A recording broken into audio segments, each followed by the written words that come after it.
प्रवास क्या है? तो जब कोई व्यक्ति या व्यक्तियों का समूह एक स्थान को छोड़ करके दूसरे अन्य स्थानों पर जाकर के बस जाते हैं तो इस प्रक्रिया को प्रवास कहा जाता है। ठीक है ना? जब कोई लोग या लोगों का समूह एक स्थान को छोड़ करके दूसरे या अन्य स्थानों पर जाकर के बस जाते हैं तो इस प्रक्रिया को प्रवास कहा जाता है। प्रवास दो प्रकार का होता है। प्रवास कितने प्रकार का होता है? दो प्रकार का होता है। प्रवास दो प्रकार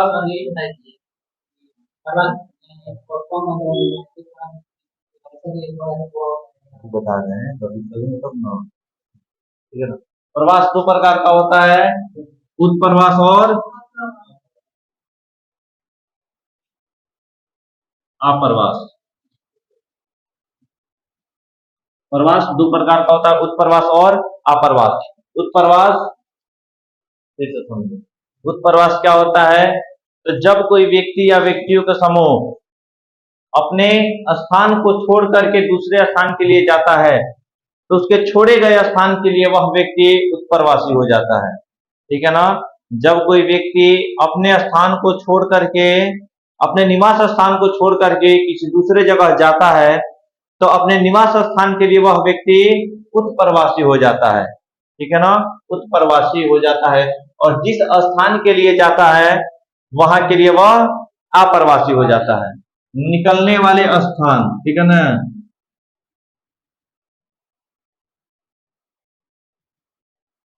निकले हुए स्थान के लिए उत्प्रवासी, और जहां पहुंचे हैं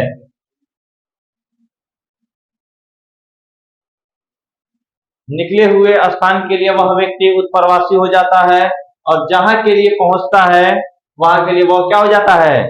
अप्रवासी हो जाता है। प्रवास दो प्रकार का होता है, उत्प्रवास, अप्रवास। जहां से व्यक्ति निकलता है उस स्थान के लिए वह व्यक्ति उत्प्रवासी हो जाता है, और जहां पहुंचता है वहां के लिए अप्रवासी हो जाता है। ठीक है ना? अब बुझाया गांधी जी?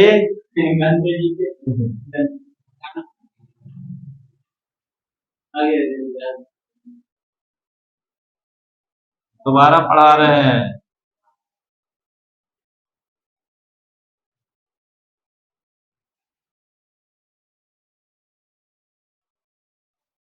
प्रवास के कौन कौन से कारण हैं, या प्रवास कितने प्रकार का होता है? प्रवास कितने प्रकार का तो होता है ये लिख लिए। प्रवास के कारण, प्रवास के कौन कौन से कारण है बताओ। हाँ हाँ, प्रतिकर्ष कारक क्या होता है?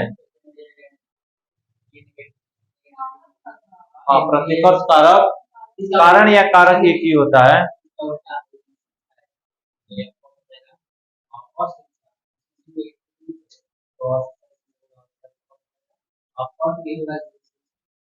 शिक्षा के सुधार, शिक्षा के बेहतर अवसर, रोजगार के साधन। तो वो हम उदाहरण, तुम केवल उदाहरण बता रहे हो, तुम हमको डिफिनेशन नहीं बता पा रहे हो। बढ़ जाओ। प्रवास के दो कारण होते हैं, ठीक है? प्रतिकर्ष कारक,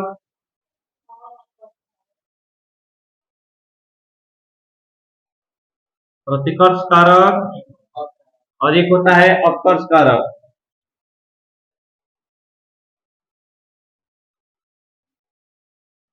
प्रतिकर्ष कारक क्या होता है?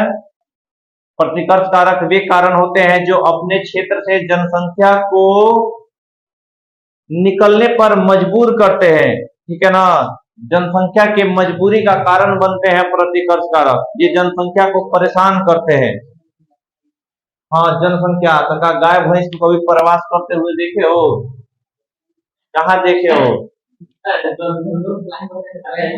उनका कोई प्रवास प्रवास मायने नहीं रखता है। कभी बताओ जानवरों में जनगणना हुआ हो? जानवरों में कभी जनगणना बताओ कि कोई भैंस निकला है कॉपी पेन ले करके कि कौन कौन से नस्ल की भैंस किस किस बरखारी में है? किसी का नहीं होता, उनका भी जनगणना नहीं। उनको भी गण करके सरकारी आंकड़ा कौन गणता है? मनुष्य ही गणता है। हाँ, मनुष्य ने जानवरों को गणता है कि जानवर अपने लिए विभाग बनाया है, जनगणना विभाग, और वहां से वो निकला है 4 शेर कि जंगल में कितना शेर है, कितना बाघ है, कितना बिलाई है, कितने चूहे हैं, नहीं है। जनगणना है केवल यहाँ प्रतिकर्ष कारक अपकर्ष कारक केवल व केवल मनुष्यों के लिए है, जानवरों के लिए नहीं है, ठीक है ना। तो प्रवास के दो कारक होता है, प्रतिकर्ष कारक और अपकर्ष कारक। प्रतिकर्ष कारक वे कारण होते हैं जो जनसंख्या को अपने स्थान से निकलने के लिए मजबूर करते हैं, उनको परेशान करते हैं, ठीक है ना। जनसंख्या के ये प्रतिकर्ष कारक जनसंख्या के परेशानी के कारण बनते हैं, ठीक है ना। प्रतिकर्ष कारक जनसंख्या के परेशानी के कारण बनते हैं, जिसके कारण से जनसंख्या इन स्थानों को छोड़ करके चली जाती है। उदाहरण स्वरूप इसमें देखें हम, अगर उदाहरण देखें तो बेरोजगारी, शिक्षा का अभाव,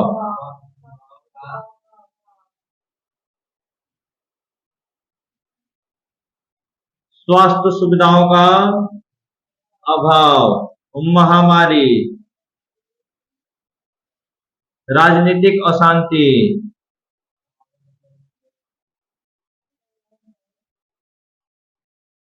ठीक है ना। और देखा जाए तो यहाँ पे पहाड़ी भाग, ठीक है ना, जल का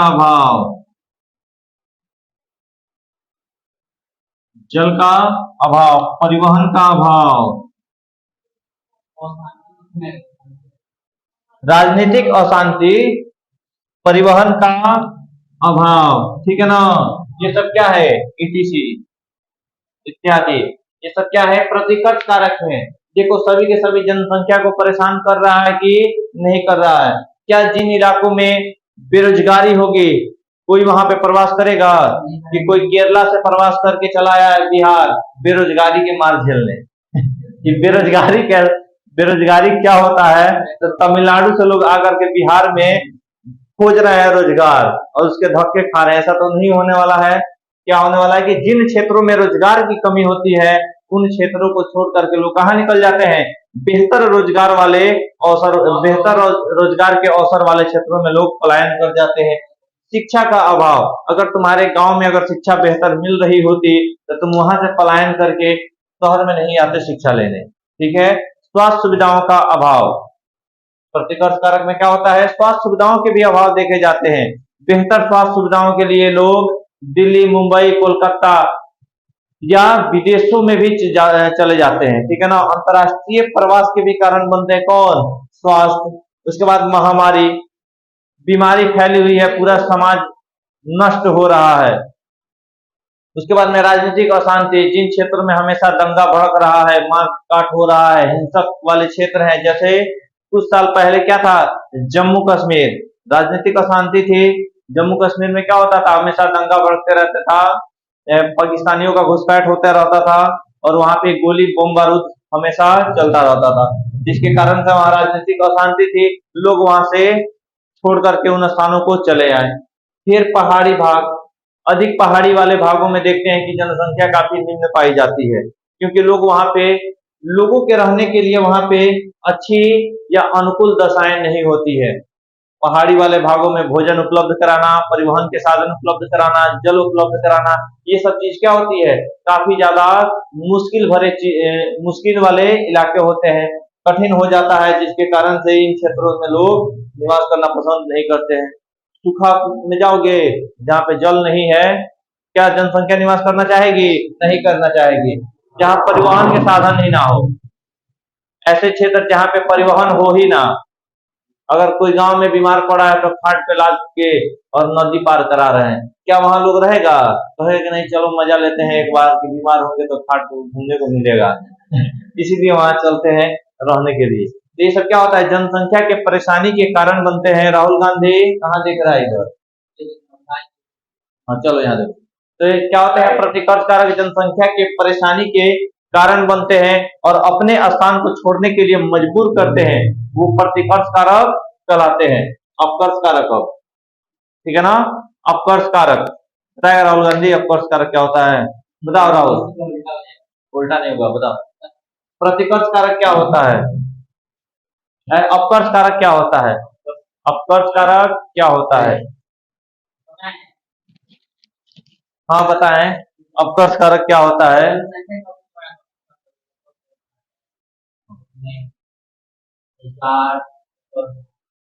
हाँ ठीक है बहुत बढ़िया।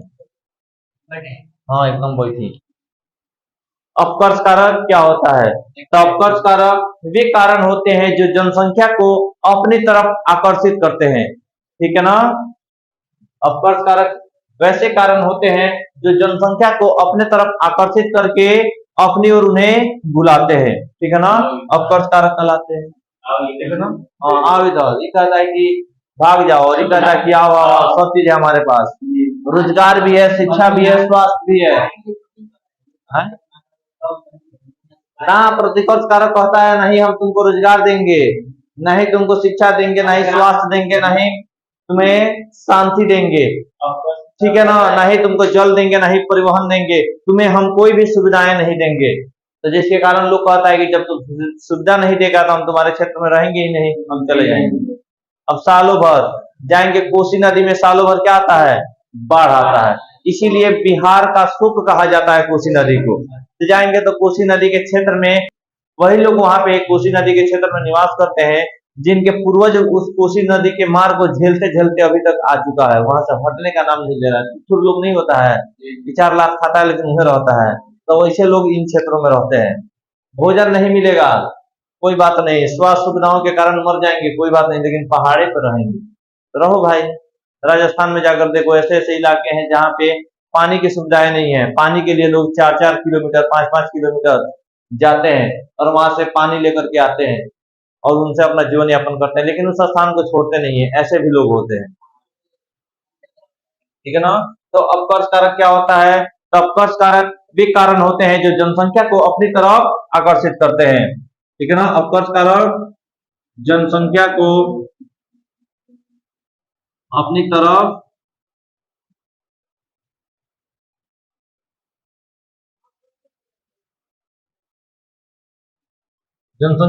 तरफ आकर्षित करते हैं, ठीक है ना। अपकर्ष कारक वे कारण होते हैं जो जनसंख्या को अपनी तरफ आकर्षित करते हैं, ठीक है ना। तो आकर्षित कैसे करेंगे? रोजगार दे करके। हाँ परेशानी यही बोलेंगे, यही बोलना ही है। प्रतिकर्ष कारक पूछेगा ना कि प्रवास के कौन कौन से कारण होते हैं, तो प्रवास के 2 कारण होता है, प्रतिकर्ष कारक, अपकर्ष कारक।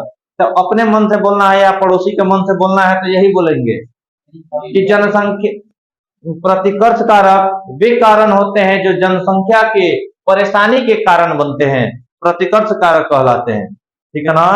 वैसे कारण जो जनसंख्या के परेशानी के कारण बनते हैं प्रतिकर्ष कारक कहलाते हैं। तो अपकर्ष कारक क्या होते हैं? वैसे कारण जो जनसंख्या को अपनी तरफ आकर्षित करते हैं अपकर्ष कारक कहलाते हैं, जैसे रोजगार के बेहतर बेहतर अवसर, शिक्षा के बेहतर विकास, स्वास्थ्य सुविधाओं के विकास, ठीक है ना, कल कारखाने, नगरीकरण, औद्योगिकरण, जल की उपलब्धता, परिवहन के सुगम या सुलभ साधन, ये सब क्या करते हैं? जनसंख्या को अपनी तरफ आकर्षित करते हैं। अपकर्ष कारक वैसे कारण होते हैं जो जनसंख्या को अपनी तरफ आकर्षित करते हैं, जैसे उदाहरण के लिए देखें तो हो जाएगा रोजगार के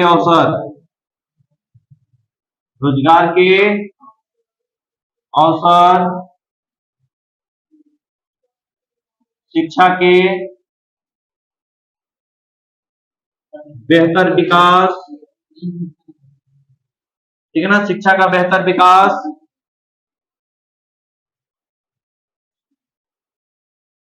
स्वास्थ्य सुविधा,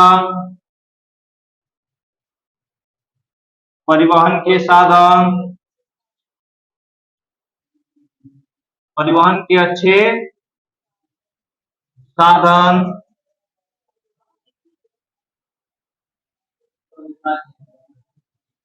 जल की उपलब्धता, मैदानी भाग,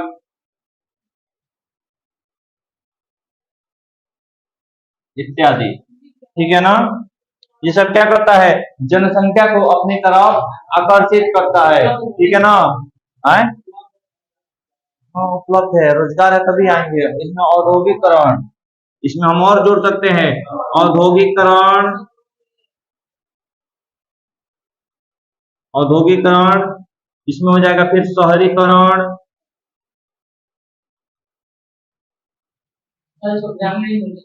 इत्यादि।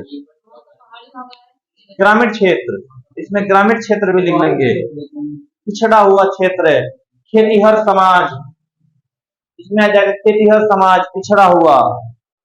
इसमें देख रहे हैं हम तो औद्योगिक और शहरी क्षेत्र दोनों में अंतर पूछ देता है कि प्रवास प्रतिकर्ष कारक और अपकर्ष कारक में क्या अंतर होता है। तो प्रतिकर्ष कारक जनसंख्या के परेशानी का कारण बनता है, जबकि अपकर्ष कारक जनसंख्या को अपने तरफ आकर्षित करता है। हाँ लिख देंगे, हाँ हाँ एग्जाम्पल में लिख देना। अब फिर प्रतिकर्ष कारक के उदाहरण है बेरोजगारी, अशिक्षा, स्वास्थ्य सुविधाओं की कमी, महामारी, राजनीतिक अशांति, पहाड़ी भाग, जल का अभाव, परिवहन के अभाव। ठीक है ना।